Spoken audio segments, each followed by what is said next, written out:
தென்னாடுடைய சிவனே போற்றி, எந்நாட்டவர்க்கும் இறைவா போற்றி. நேயர்கள் எல்லாருக்கும் வணக்கம். ஜூன் மாத ராசி பலன்கள் 2025.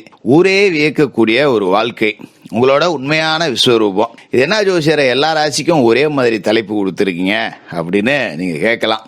அதாவது நவ கிரகங்களோட முக்கியமான நகர்வுகள் எல்லாம் முடிஞ்சு ஒரு இடத்துல எல்லா கிரகங்களும் செட்டில் ஆயிருக்கு. இதுல ஒரு கிரகம் நன்மை செய்யுது அப்படின்னா இன்னொரு கிரகம் தீமை செய்யுது. அதாவது கடவுள் ஒரு கதவை அடைச்சா இன்னொரு கதவை திறப்பான் அப்படிங்கிற மாதிரி இப்ப எல்லாரோட வாழ்க்கையிலும் கதவுகள் அப்படிங்கிறது திறக்கப்பட்ட ஒரு அற்புதமான மாதம். இந்த மாசத்தை பொறுத்த வரைக்கும் மிதுன ராசியில இருக்கிற குரு பகவானோட ஜூன் மாசம் 15ஆம் தேதி சூரிய பகவான் போய் சேர்ந்து குருராஜ யோகம் அப்படிங்கிற ஒரு அற்புதமான யோகத்தை கொடுக்கிறார்.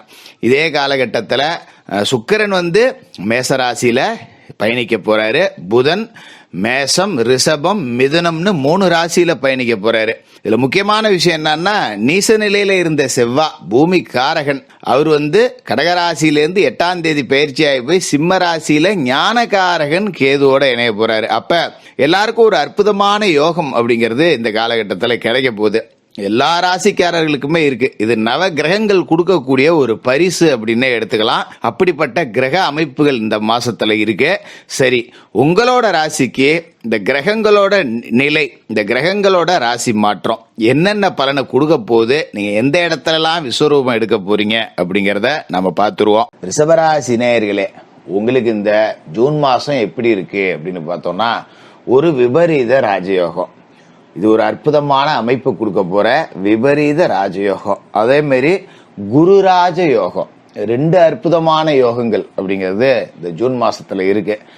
ஆனா இத ரிஷபராசிக்காரர்கள் நம்புற மாதிரி இருக்காது. ஏன்னா அவ்வளோ கஷ்டம். என்ன லாபத்துல சனி வந்துச்சுன்னீங்க, அப்படியே பணமா கொட்டுன்னீங்க, எனக்கு தேவையில்லாத செலவு தான் வருது, தேவையற்ற பிரச்சனைகள் தான் வருது, உடம்பு வேற அங்கங்க பிரச்சனையை கொடுக்குது, நல்லா இல்லையே ஜோசியரை, என்ன நீங்க இப்படி சொல்றீங்க அப்படிங்கிற மாதிரி ஒரு சந்தேகத்தோட தான் இருக்கும். கவலைலாம் பட வேணாம். இதுக்கு மேலதான் அற்புதமான மாற்றங்கள் அப்படிங்கிறது வாழ்க்கையில வரப்போகுது. இந்த மாச தொடக்கத்துல பாத்தீங்கன்னா ராசி அதிபதி சுக்கிரன் மேசராசியில இருக்கார். 29ஆம் தேதி வரைக்கும் மேசராசியில தான் சுக்கிரன் இருக்க போறார். அதாவது ராசிநாதன் விரயஸ்தானத்துல இருக்காரு. விரய செலவு வரும் அப்படிங்கிறது உண்மை. தேவையில்லாத விரய செலவுகள் வரும், மருத்துவ செலவுகள் வரும், இல்லைன்னா மருத்துவ செலவுகளுக்காக கடன் வாங்க வேண்டிய ஒரு சூழல் அப்படிங்கிறது வரும். இதுல என்ன ஜோசியர நன்மை அப்படின்னு நீங்க நினைக்கிறீங்க அப்படின்னு கேட்கலாம். ஆனா இந்த செலவுகள்லாம் வந்தாலும் அதை ஈடுகட்டுறதுக்கு வருமானத்தையும் சேர்த்து கொடுத்துருவார் 4 மடங்கா அப்படிங்கிறது தான் ஒரு அற்புதமான யோகம். ஏன்னா ரிஷபராசிக்கு அதிபதியான சுக்கிர பகவான் மேசராசியில இருக்காருன்னா 12வது வீட்டுல இருக்கார். அதே நேரத்தில் துலா ராசிக்கு அவர் தானே அதிபதி, 6க்கு அதிபதி 12க்கு வரார் அப்படிங்கிறது விபரீத ராஜயோகம். அந்த விபரீத ராஜயோகத்தை அடைவா சில பேருக்கு வெளிநாடு போகக்கூடிய வாய்ப்பு கிடைக்கும். வெளிநாட்டில் போய் வேலை செய்யணும், பல மாசமா முயற்சி செஞ்சுட்டு இருக்கேன், ஒரு சிங்கப்பூர் போகணும், துபாய் போகணும், அமெரிக்கா போகணும், இங்கிலாந்துக்கு போகணும் அப்படின்னு முயற்சி செஞ்சுக்கிட்டு இருக்கேன், இன்னும் அமையிலையே அப்படின்னவங்களுக்குலாம் யாரோ ஒரு மச்சனம் மூலியமா, மாமன் மூலியமா, அண்ணன் மூலியமா, தம்பி மூலியமா, பங்காளி மூலமா, கூட்டாளி மூலமா விசா கிடைச்சிரும், வேலை கிடைச்சிரும், நல்ல உத்தியோகம் அப்படிங்கிறது கிடைக்கும். 10 ரூபா சம்பாதிக்கிறதுக்கு பொட்டியை கட்டிட்டு பயணத்தை கிளம்பிடலாம். அதுல எந்த மாற்றமும் இல்லை. அது மாதிரி வீடு மாற்றம், இடமாற்றம் வரணும் அப்படிங்கிறது கணக்குல இருக்கு. அப்ப இந்த கணக்கு என்ன சொல்லுது அப்படின்னா, இருக்கிற வீட்டை மாத்து அப்படின்னு சொல்லுது. இல்லைன்னா வெளி பயணங்கள், வெளிநாடு போனா பிரச்சனை இல்லை, வெளியூருக்கு வேலைக்கு போனா பிரச்சனை கிடையாது. இப்படி நீங்க மாற்றத்தை வர வச்சுக்கிட்டீங்கன்னா முன்னேற்றம் நிச்சயம் அப்படிங்கறத இந்த கணக்கு அப்படிங்கிறது சொல்லுது. அப்ப சில வாய்ப்புகள் அப்படிங்கிறது உங்களை தேடி வரும். சில வாய்ப்புகளை நாமளாதான் வர வச்சுக்கணும். அப்ப ஒரு துறையில வேலையில இருக்கேன், எனக்கு 10 ரூபா தான் சம்பளம் கிடைக்குது, என் திறமைக்கு இந்த சம்பளம் பத்தாது அப்படின்னு நீங்க நினைச்சீங்கன்னா பல இடங்களை ஏறி இறங்குங்க. வேலை செய்யற அலுவலகத்துல 10 நாளைக்கு லீவை போட்டுட்டு 10 நாளைக்கு அடுத்த வேலை எங்க கிடைக்கும்னு முயற்சி செய்யுங்க. அதுக்காக வேலையை விட்டுட்டு ஓடுங்கன்னு நான் சொல்லல. இருக்கிற வேலையில ஒரு 10 நாளைக்கு விடுமுறையை போட்டுட்டு வேற வேலை தேடுங்க. நிச்சயமா 2 மடங்கு சம்பளத்தோட உங்களுக்கு வேலை கிடைக்கக்கூடிய அமைப்பு அப்படிங்கிறது இருக்கு. அது மாதிரி ஒரு தொழில் செஞ்சேன், பாதியில விட்டுட்டேன், ஒரு தொழில் செஞ்சேன், அது அப்படியே என்னால மெயின்டைன் பண்ண முடியல, நட்டத்துல கிடக்கு, இது நட்டமாய் கிடக்கிறத விட சும்மா கிடக்கலான்னு அப்படியே விட்டு வச்சிருக்கேன் அப்படிங்கிறவங்களாம் இந்த விட்ட தொழிலே எடுத்து செய்யுங்க. இதுக்கு மேல உங்களுக்கு கெட்ட நேரம் அப்படிங்கறதே கிடையாதுன்னு கணக்கு சொல்லுது. அப்ப நீங்க விட்ட தொழிலை திரும்ப செய்யலாம். அதன் மூலமா வருமானம் அப்படிங்கிறது நிறைய வரும் அப்படிங்கிறது தான் இங்க முக்கியம். அது மாதிரி புதன் உங்களோட சொந்த ராசியில ஒரு நாளைக்கு இருக்காரு. 2ஆம் தேதி மிதுன ராசிக்கு போயிடுறாரு. அப்ப அந்த ஒரு தேதியை நீங்க கணக்குல எடுத்துக்க வேண்டியதில்லை. 1ஆம் தேதி 2ஆம் தேதி அவர் மிதுன ராசிக்கு போயிடுறாரு. தனவாக்கு குடும்பஸ்தானத்துல குருவோட போயிடுறார். தனகுரு அவரோட சேர்ந்து புதனும் இணைய போறார். அப்படிங்கிறப்ப புதனுக்கு அது ஆட்சி வீடு. அப்படிங்கிறப்ப தனவரத்து தாராளமா இருக்கும். உங்களோட தடை கற்கள் எல்லாம் படிக்கற்களாக மாறும் அப்படின்னு கணக்கு சொல்லுது. அதோட உங்களோட எந்த விதமான முயற்சிகள்லையும் வெற்றி கிடைக்கும். மண் வாங்கலாம், மனம் வாங்கலாம், ஆடு வாங்கலாம், மாடு வாங்கலாம், கோழி வாங்கலாம், பண்ண வைக்கலாம், எது வேணாலும் பண்ணலாம். முன்னேற்றம் அப்படிங்கிறது இருக்கு. கடந்த காலகட்டத்தில் கடன் பட்டுட்டேன்ப்பா, இந்த கடனை இப்பதான் மொல்ல அடைச்சி வந்தேன், திடீர்னு ஒரு செலவு வந்துருச்சு, இப்ப மறுபடியும் கடன் ஆகி போச்சு, ஒன்னும் கவலைப்படாதீங்க, எல்லா கடனையும் அடையணும் கணக்கு சொல்லுது.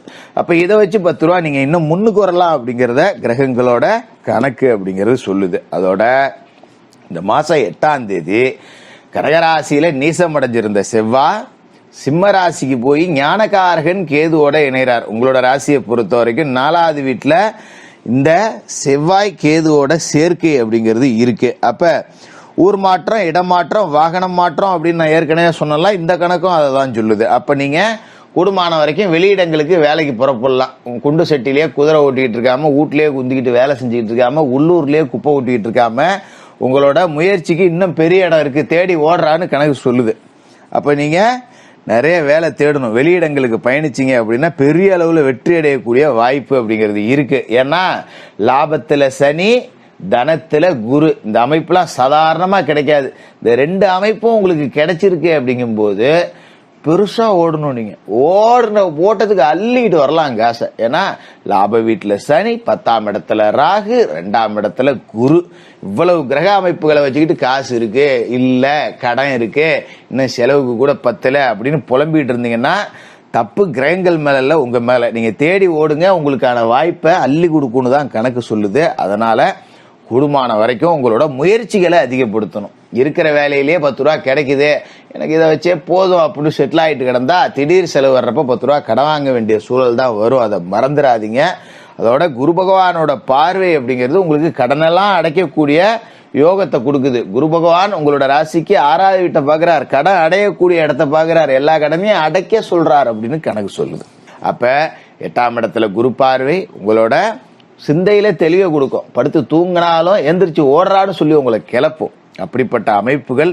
அதோட 10ஆம் இடத்துல ராகுவ குரு பார்க்கிறார். அப்படிங்கிறப்ப தொழில உச்சத்தை நீங்க தொட்டே ஆகணும்னு கணக்கு சொல்லுது. அப்ப முடங்கி கிடந்த தொழில, மூடி போட்ட தொழில, ஒரு கடை வச்சிருந்தேன் பூட்டி போட்டிருக்கேன், ஒட்டடை மண்டி கிடக்கு, வெளியில குப்பையா கிடக்கு அப்படின்னா அள்ளி பெருக்கி கூட்டி தள்ளிவிட்டு ஒரு கற்பூரத்தை ஏத்தி சாமிபடத்தை வச்சு பூஜை பண்ணி மறுபடியும் கடையை திறந்து வியாபாரத்துல உட்காருங்க. இனிமே ரொம்ப அற்புதமான வளர்ச்சி அப்படிங்கிறது உங்களுக்கு இருக்கு. ஒரு தொழிலதிபரா மாறணும். வேலைக்கு போற வேலைக்காரர்கள் கூட, தொழிலாளிகள் கூட முதலாளிகளா மாறக்கூடிய யோகம் இருக்கு அப்படிங்கறது தான் கணக்கு சொல்லுது. இதுக்கு மேல எல்லாம் உங்களோட சொந்த முயற்சிகள் அப்படிங்கறதுல தான் இருக்கு. தொடர்ந்து முயற்சி செஞ்சுக்கிட்டே இருங்க. இந்த ஜூன் மாசத்திலேருந்து உங்களோட வாழ்க்கை வெற்றியை நோக்கி ஓட போகுது. எவ்வளவு வேகமா நீங்க ஓடுறீங்களோ அதை விட அதிகமா முன்னேற போறீங்க. அப்படி ஒரு அற்புதமான யோகம் ரிஷபராசிக்காரர்களுக்கு இருக்கு. இதை சரியா பயன்படுத்திங்க. நல்ல மாற்றங்களையும் முன்னேற்றங்களையும் கொடுக்கக்கூடிய மாசமா இந்த ஜூன் மாசம் இருக்கும். ரிஷபராசிக்காரர்களுக்கு வாழ்த்துக்கள்.